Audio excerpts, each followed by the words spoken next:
Hacemos Coalición Federal está diciendo, todo muy bonito, pero ¿por qué el Estado Nacional quiere interferir de esta manera en las autonomías provinciales? Ese es el punto que ahora está mirando con mucha atención Hacemos Coalición Federal y contra el que quieren debatir. Por último, y ahora les digo un par de cositas más y pasamos a los detalles de los números. La izquierda también, uno puede asumir cuál va a ser la posición de la izquierda a la hora de que se discuta el presupuesto. Y sin embargo, al igual, si se quiere, que Unión por la Patria quieren dar una discusión y ellos están poniendo el foco en el tema educativo. Que ahora, a ver, vamos a repasar, casi todos los espacios comparten algunas de estas críticas, yo les estoy contando dónde están poniendo el foco. La izquierda está diciendo, este presupuesto es un desmantelamiento al sector educativo y de ciencia y técnica, en un contexto en el que se está discutiendo el financiamiento de las universidades. Sí. Pero no solo eso, ¿qué dice la izquierda? Este es un presupuesto a medida de lo que quiere el FMI. Este gobierno por lo menos le quiere dar todas las señales posibles de buen trabajo al FMI, pero tiene agujeros. Porque propone, por ejemplo, que esta economía va a crecer el 5%. Y lo que se pregunta a la izquierda es, ¿de qué manera? O sea, no les cierran a ellos los números. Un poco un gran resumen de qué están mirando, pero básicamente todos coinciden en que es un presupuesto que se va a debatir con mucha intensidad. Y el otro día, cuando hablábamos de la columna, Guido me pregunta, che, ¿qué pasa si el Congreso no aprueba un presupuesto? A lo que yo respondí, no sé, porque me puso loca y me pone loca. Hey Google. Entonces fue gracioso porque empecé a preguntarles a los diputados con los que hablaba, che, ¿qué pasa? No, hay una regla general, ¿no? Hay una regla general que va el presupuesto del año pasado. Pero como el año pasado no lo teníamos aprobado, por eso le pregunté allí y dije, ¿qué pasa si 2 veces? Bueno, ahí hay una discusión que está dándose en paralelo y que estas semanas, pensemos esto, el domingo pasado Milei hizo esta presentación en el Congreso. Después empezaron las reuniones informales de ciertos funcionarios con los bloques aliados o la oposición amigable y formalmente todavía no hay un cronograma detallado de cómo se va a discutir. Hoy tuvimos una reunión muy importante en Casa Rosada donde estuvo el jefe de gabinete, Guillermo Francos, ministro de Economía, Luis Caputo, Martín Menem, presidente de la Cámara de Diputados, José Luis Despert y Ezequiel Autauche, que son los presidentes de las comisiones de presupuesto en Senado y Diputados, y Lisandro Catanal, vicejefe de gabinete del Interior. Ellos están delineando la estrategia y pensando eventualmente qué pasaría en una prórroga. Todos ahí están discutiendo si se puede prorrogar, como dice la ley general, o no, porque no está clara la ley. Empezamos. Digo, ahí les tiré brevísimo qué están mirando. No sé qué está mirando nuestro economista favorito. El chat.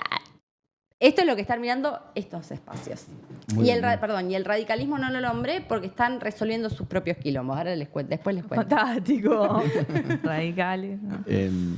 No, está muy bien, muy clara todas las posiciones. A ver, a mí me parece que... A ver, para entender los grandes números del presupuesto, efectivamente están estimando un 5% de crecimiento. ¿Esto es posible? Bueno, sí, es posible cuando vos tenés una caída del 3,5%, que daría este año, sí, aproximada por el FMI, y podría eventualmente, acá voy a poner un pero, ¿no? Podría eventualmente crecer un 5%. Lo que resulta bastante incompatible es que sea a un ritmo de un 18% de inflación nada más. O sea, ¿qué es lo que está ocurriendo? Nosotros entendemos que la inflación, y creo que ya hay pleno consenso, por lo menos en quienes somos críticos de las políticas que está llevando el gobierno libertario, de que la inflación está bajando producto de un estrangulamiento del consumo. O sea, cada vez nos queda menos oxígeno, ¿no? Cada vez nos parecemos más a esa economía de cementerio, donde estamos todos muertos, entonces nadie consume. Sí. Entonces, si logran bajar al 18% de la inflación, suena raro que logren crecer a un 5%. Esto es en principio una inconsistencia que se ve clara en el presupuesto. Otra inconsistencia que se ve es la recaudación. Da un aumento de la recaudación muy grande y sobre todo haciendo hincapié en lo que es la recaudación vía monotributo. Con lo cual también llama... No, pero hoy salió a aclarar el gobierno que no iba a ser subiendo alícuotas. Lo cual es más raro todavía. Digo, claro, porque entonces, ¿cómo va a subir tan por encima de la inflación la recaudación de los impuestos a excepción, obviamente, de bienes personales, que eso lograron bajar. Bienes personales, o sea, los que más tienen van a pagar menos impuestos, eso está claro, pero después en lo que es ganancias de aumento, lo que es el monotributo da un aumento muy grande de la recaudación, y no se entiende, o sea, o piensan que va a seguir habiendo más desempleo todavía, y eso se van a volcar a la actividad monotributista, dicho en liso llano, que todos vamos a tener más RAPI, vamos a tener más Pero puede pedido ya. ser tan fuerte, o sea, tanto te puede Por eso, significar. no, por eso. El dato es llamativo. Por eso me parece que Milei no se quiso, y en la exposición, que quedó un poco sabor a poco, que todos dijeron, che, no presentó el presupuesto, ¿de qué hablo? Para mí es porque es producto de que él no quiso exponer los números porque sabía que no los iba a cumplir. Pero bueno, esto no es algo exclusivo de este gobierno. Que el presupuesto sea un dibujo es algo común a todos los gobiernos. Pero lo que tenemos, que me parece que lo central que quiso resaltar Milei fue, yo voy a llegar a este superávit fiscal como sea. Entonces, ¿qué es lo que ocurre ahí? Bueno, ok, si tomamos esa premisa como fundamental, y yo creo que la va a cumplir Milei, lo que tenemos que entender es que si están proyectando una recaudación superior a la que debiera ser, entonces lo que nos vamos a encontrar seguramente es que el ajuste va a ser mayor al esperado. Lo cual, eso es súper innovador en un año electoral. O sea, realmente que creo que si existe esa innovación solamente se la podríamos imaginar a Milei. Entonces, a mí me parece que Perdón, ¿hará eso porque cree que puede? Pienso en el universo él encuestas. cree que puede, exacto. Gobernadores que lo sigan apoyando porque su electorado lo apoya a Milei. Correcto. Él evidentemente está pensando que puede llevar adelante un ajuste mayor. Si lleva adelante ese ajuste mayor, guárdenlo porque estoy con 99% de certeza de lo que les estoy diciendo, no se va a dar el 5% de crecimiento. O sea, es inviable que eso ocurra. Con respecto a lo que vos decías de mantener como escrito en piedra que no se puede quebrantar el déficit fiscal, acá hay mucha bibliografía que contradice esto. Yo salgo a aclararlo en todos lados porque a veces parece que están los que quieren el superávit fiscal y los malos que quieren el déficit fiscal. Nadie quiere como objetivo un déficit fiscal. No hay economista que te diga hay que ir por el déficit fiscal. No existe. El déficit fiscal es un instrumento para que la economía se reactive cuando está deprimida. Abajo, claro. Y tiene que ser, y quien justamente propuso este tipo de medidas es Keynes, y Keynes justamente está emparentado con estas ideas que no le gusta mucho a Milei, pero hay que decirlo, y dijo que estos déficits tenían que ser provisorios, no permanentes. Entonces, que él diga, no, tiene que haber superávit, teniendo en cuenta que solo el 20% de los países del mundo tiene superávit, o sea, los países que más crecieron también en función de tener déficit fiscal. Hoy China tiene déficit fiscal, hoy Estados Unidos tiene déficit fiscal. ¿Qué? ¿Les vamos a enseñar algo a China y a Estados Unidos? O sea, lo que quiero decir es no está bien el déficit fiscal en sí mismo, hay que tender al superávit. Lo que quiero decir es, ¿qué va a pasar si nos ocurre, ya que mencionábamos acá, la crisis de COVID o una crisis sanitaria? ¿Qué es lo que vamos a hacer? O sea, ¿qué vamos a decir? ¿No vamos a sacarle plata a los jubilados para cubrir el déficit sanitario que tenemos? O sea, no tiene lógica. La emisión, justamente en momentos de emergencia, es necesario recurrir a ella o es necesario recurrir a déficit provisorios. ¿Tá? Y esto el gobierno no logra salir de esta trampa, me parece que no lo entiende, que está en un fundamentalismo muy marcado y que está bien tender a ese superávit. ¿Por qué? Porque si el año que viene crecemos, está bien, ahí es un buen año, cuando vos crecés, por eso alguna vez habrán escuchado hablar de las medidas contracíclicas. Sí. ¿No? Que justamente, bueno, ok, cuando estoy creciendo, le puedo bajar un poquito al gasto, porque total ya estoy creciendo. ¿tá? Pero cuando me caigo, necesito darle al gasto, porque lo que contaba Keynes era que justamente vos no podés juntar a todos los empresarios y decirle gasten, inviertan. ¿Por qué? Porque nadie lo va a hacer. Porque si vos no vendés, no vas a invertir. Entonces la forma en que el empresario invierte es que la rueda empiece a girar. Y para que la rueda empiece a girar, es necesario a veces que el Estado sea el que gaste. Que hagas obras públicas, que hagas rutas, ¿no? Que hagas viviendas. Entonces esto hace reactivar la economía. Y esto es lo que el gobierno no ve. Lo cual, por más que lo escriba en un presupuesto, ya sabemos cómo es acá en Argentina. Esa regla se puede después quebrantar. Lo que sí tenemos que aprender, y me parece que eso es lo que tiene que aprender el resto de los partidos políticos, sobre todo los que estuvieron en el gobierno, tanto el PRO como Unión por la Patria, que es justamente ese gasto tiene que ser lo más eficiente posible y ha tenido ineficiencias ese gasto. Yo por eso siempre resalto que la presencia del Estado es una condición necesaria, pero no suficiente para el desarrollo. No es, ok, gasto y entonces me va a ir bien. No, pues eso sería muy sencilla, ¿no? La economía. Claro. Entonces, en esa falacia del espantapájaros que nos pone Milei, ¿por qué falacia del espantapájaros? Porque ridiculiza la posición para la puedas voltear más fácil. ¿no? Entonces, estos quieren gastar para los amigos. No, pará. ¿Qué China quiere gastar para los amigos? ¿Estados Unidos quiere gastar para...? No funciona así. Y dicho sea de paso, hay un economista del otro lado que defiende a Milei que, por ejemplo, dijo que Finlandia tenía superávit fiscal. No tiene superávit fiscal, tiene déficit fiscal. Entonces digo, porque me hiciste acordar del programa de ayer, entonces me acordé de esa cosa. Recuerdo. Lo que quiero decir es, es una herramienta que hay que usarla. En cuanto al presupuesto en sí mismo, bueno, son los números que fuimos viendo. A mí me parece que el 5 no se va a cumplir. Me parece que el 18, fíjense, a esto lo digo distinto. Hay muchos economistas que están diciendo que el 18 no se puede cumplir porque las expectativas ya dan arriba. O sea, el mercado, para que sepamos, desde el Banco Central se emite unas expectativas de mercado con respecto a la inflación. Da por arriba. Ahora, yo no diría que no se va a cumplir el 18. Yo lo que digo es que si se cumple el 18 es catastrófico. Porque quiere decir que estamos todavía... Let's give the people what they want. Guasón 2, Folia 2. Con una recesión mucho más grande de la que podemos prever. O sea que me parece que un buen dato para el gobierno sería si el año que viene le da la inflación un poco más alta. Bueno, ahí te agrego algo, porque yo también consulté en La Libertad Avanza qué piensan ellos, qué esperan. Y por un lado, algunas de las preguntas que vos hacés, ellos reconocen que en algún momento se van a tener que responder frente a los legisladores. Uno de los tironeos ahora es cuando se presenta Luis Caputo en el Congreso a dar explicaciones, porque en las presentaciones de presupuesto lo que pasa es que cuando se analizan los números hay una instancia donde los diputados y las diputadas pueden decir, che, y esto acá no me cierra, ¿cómo es? Y hay un ministro que debe explicar. Caputo no le gusta mucho exponerse, entonces están evaluando si quizás a diputados va alguien y recién Caputo va al Senado, que son un poco menos y se supone que va a estar cocinado. Pero a lo que iba es que le preguntaba a la gente de La Libertad Avanza que creen que pueden llegar a probar esto y ellos responden de una manera que, no sé cómo la ves vos, Guido, me llamó la atención, dice, no les queda mucha opción, porque nosotros ya venimos con un presupuesto prorrogado. Si no se aprueba y tenemos que utilizar el anterior, es más discrecionalidad para el Poder Ejecutivo en un año electoral. Porque cuando vos prorrogás un presupuesto dentro de las formas en las que se prorroga, bueno, hay algunos ajustes de algunas partidas, el Poder Ejecutivo de pronto tiene más capacidad de decir, che, esto me quedó muy desactualizado y con la inflación que hubo, eso va a suceder más. Y La Libertad Avanza juega un poco con... Si no nos aprueban presupuesto, medio que tenemos cheque en blanco. Aparte tiene recurso al decreto siempre, entonces siempre está a mano. Sí, es cierto que tiene mayor. Eso? No, es cierto que va a tener más discrecionalidad. Lo que pasa es que es difícil cómo, y me pongo un poco en la piel de quienes están en los partidos opositores, avalar un presupuesto así.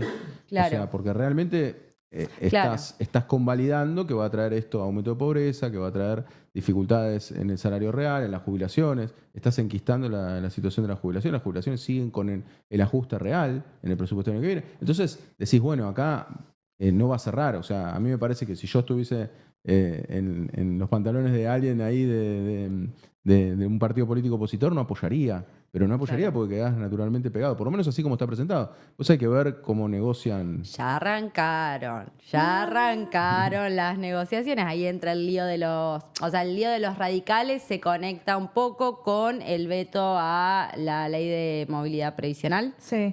Lo que acaba de suceder. ¿Viste que Los que se dieron vuelta, ¿no? Pasan tantas cosas que ya no sabés si eso fue hace 2 meses o cuándo, pero acaba de suceder. Y esos radicales pueden llegar a ser clave también para la aprobación del presupuesto. El Congreso, hay algo que a mí me gusta que está diciendo mucha gente, el Congreso está teniendo una centralidad que a veces sube, baja, como el rol que tiene el Poder Legislativo. En este momento todo está pasando por ahí, o sea, de las discusiones más calientes, la del presupuesto sin dudas va a ser una discusión muy caliente y ya empezaron las negociaciones. Es gracioso porque suelen mostrarse los funcionarios de La Libertad Avanza como personas intransigentes, pero por lo bajo viene reunión de acá, que esto, que lo otro, que querés vos.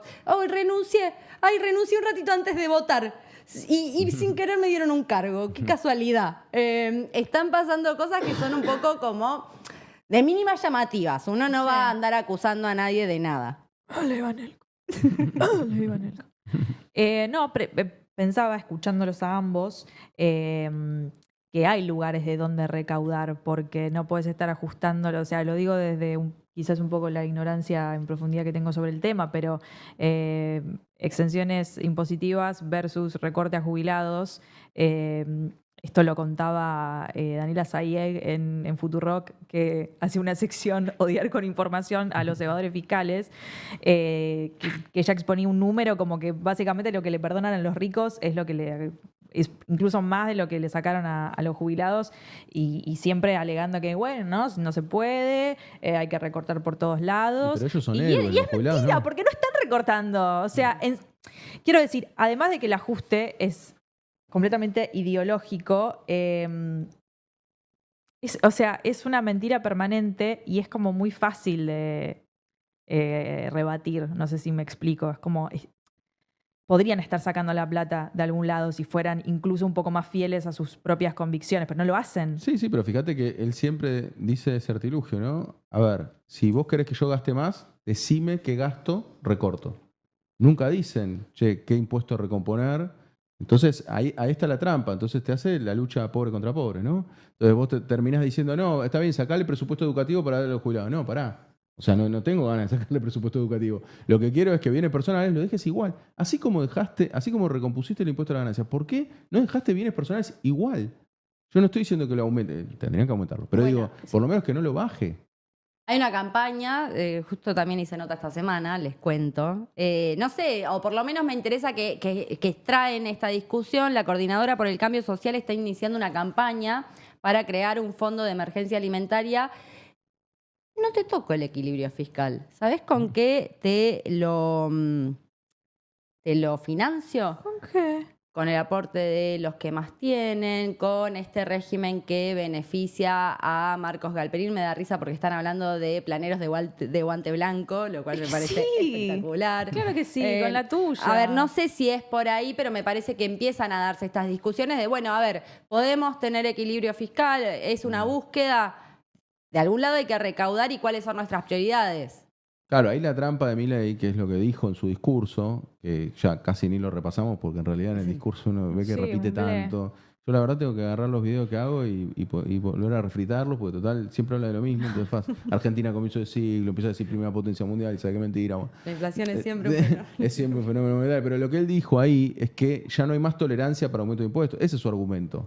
Su argumento es que ya no podemos pagar más impuestos porque tenemos la presión impositiva más alta del mundo. Y ahí hace un artilugio fenomenal, porque agarra, fíjate esto, ¿no? Agarra el 30% de presión impositiva que tiene Argentina. ¿Es de la más alta del mundo? No, de hecho alguna vez lo hemos conversado, la más alta es Francia con 50%, pero fíjense cómo hace Milei la trampa metodológica para que quede arriba de todos los países. Dice, el 50% de la economía está en negro, entonces la presión impositiva sobre los que pagan impuestos es 60%. Esta vez por lo menos dijo 60 y no dijo 100 como ha dicho alguna vez, ¿no? Que era imposible. Entonces, lo que quiero decir es, ¿por qué este artilugio? ¿Por qué el 60% de la presión impositiva cae sobre los que pagan impuestos según él? ¿Qué está pasando ahí? ¿Quién no paga impuestos? Los héroes de Milei. Porque Milei ha dicho que quien evade impuestos son héroes. Entonces, los héroes de él que no pagan impuestos son los que hacen que los contribuyentes que pagan paguen más. Con lo cual, en realidad, ¿por qué ponete a fiscalizar para que eso baje? Digamos, no tuvimos estos niveles de informalidad todo el tiempo. Se puede bajar. Hay antecedentes en los cuales se bajaron. Entonces, me parece importante este punto porque él dice como que ya está saturado, que ya no se puede pagar más impuestos. Imagínense, a ver, si no se pudiese pagar más impuestos, no habría gente que hace negocios, no habría actividad, no habría nadie que abra un negocio. ¿tá? Y eso sigue ocurriendo. En la dinámica capitalista y en la dinámica argentina, incluso con todas las dificultades que tenemos, se abren negocios, hay gente que hace, ahora será una actividad extractivista, harán todo tipo de actividades, pero los impuestos es imposible que lleguen a colmarte y que no puedas tener una actividad. No es por eso, porque si no, ¿cómo puede ser? A ver, porque ayer también, escuchando las posturas de algunos economistas libertarios, decían, bueno, en realidad el problema es la carga impositiva, ¿no? Y entonces ahora Argentina queda expuesta, entonces ahora nos vamos a Chile a comprar cosas, ¿no? En vez de que vengan acá. Y decís, pero si la carga impositiva es la misma que tenías con el gobierno anterior. Claro. ¿Qué pasó? O sea, ¿por qué pasaban de un lado y ahora pasan para el otro? O sea, no es solamente un tema de carga impositiva. La carga impositiva en Argentina, insisto, no es de las más altas del mundo. Los países desarrollados tienen más carga impositiva. Lo que sí hay que cederle a la postura de los libertarios y de quienes apoyan a los libertarios es que ha sido muy ineficiente. O sea, que es una presión para darnos servicios generalmente malos. Generalmente, no todos, generalmente malos. Justamente uno de los que daban muy buenos es el universitario y es donde está recayendo el ajuste. O sea que ni siquiera es que dicen, che, lo que funciona bien lo mantenemos y lo otro lo ajustamos. No. Entonces, lo que quiero decir es, la presión impositiva no es de las más altas del mundo, está en un nivel medio, vamos a decirlo así, pero los servicios que nos dan son proporcionalmente malos, o la percepción que tenemos sobre los servicios son malos.